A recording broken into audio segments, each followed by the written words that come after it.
धुळे येथील संदेशभूमी ट्रॅव्हल्स बंगला या वास्तूस ऐतिहासिक वास्तूची मान्यता मिळवण्यासाठी तातडीने प्रस्ताव सादर करावा, विधानसभेचे उपाध्यक्ष श्री अण्णासाहेब बनसोडे यांचे निर्देश। दिनांक 13 सप्टेंबर रोजी संदेशभूमी येथे संदेशभूमी कृती समितीच्या वतीने पत्रकार परिषद घेण्यात आली।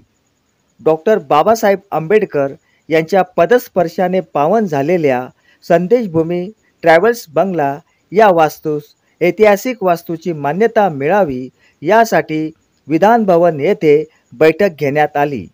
या बैठकीस धुळे जिल्हाधिकारी श्रीमती भाग्यश्री विस्पुते दूरदृश्य संवाद प्रणालीद्वारे सहभागी झाल्या।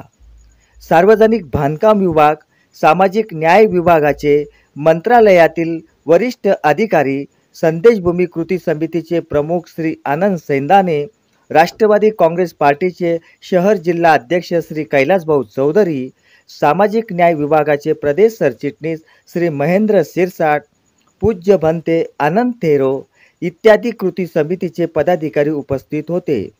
पत्रकारांशी बोलताना कृती समितीचे प्रमुख श्री आनंद सैंदाने यांनी सांगितले, काल दिनांक 12/9/2025 रोजी अण्णासाहेब बनसोडे महाराष्ट्र राज्याचे विधानसभा उपाध्यक्ष यांच्या अध्यक्षतेखाली विधान भवनाच्या सभागृहामध्ये मीटिंग झाली आणि त्यामध्ये संदेशभूमी संरक्षण आणि संवर्धन कृती समितीची जी काही 2017 पासूनची मागणी आहे त्या मागणीवर ही बैठक झाली आणि त्याच्यामध्ये समाज कल्याणचे मंत्रालयातील अधिकारी, बांधकाम विभागाचे मंत्रालयातील अधिकारी आणि धुळे सहाय्यक आयुक्त हे या बैठकीला उपस्थित होते। त्याचबरोबर या बैठकीला धुळे जिल्हाधिकारी मॅडम या देखील व्हीसीद्वारे या बैठकीत उपस्थित होते। त्याचबरोबर संदेशभूमी संरक्षण आणि संवर्धन कृती समितीच्या वतीने आम्ही सर्व म्हणजे मी अध्यक्ष पूज्य भंते आनंद थेरो, त्याचबरोबर राष्ट्रवादी काँग्रेस पार्टीचे जिल्हाध्यक्ष आदरणीय कैलासभाऊ चौधरी, महेंद्रदादा शिरसाट, त्याचबरोबर आव्हाड गंटू बैलार आणि विजय सुरेश असे मंडळी आम्ही कृती समितीच्या वतीने त्या ठिकाणी उपस्थित होतो। आणि त्या मीटिंगमध्ये आदरणीय अण्णासाहेब बनसोडे यांनी असा सूचना केली सर्व प्रशासनाला की लवकरात लवकर तुम्ही 8 दिवसात या सर्व जागेची मोजमाप करून या जागेला स्मारक बनवण्याकरता जो काही तांत्रिक अडचणी त्या सर्व दूर करून तुम्ही प्रस्ताव लवकरात लवकर सादर करावा।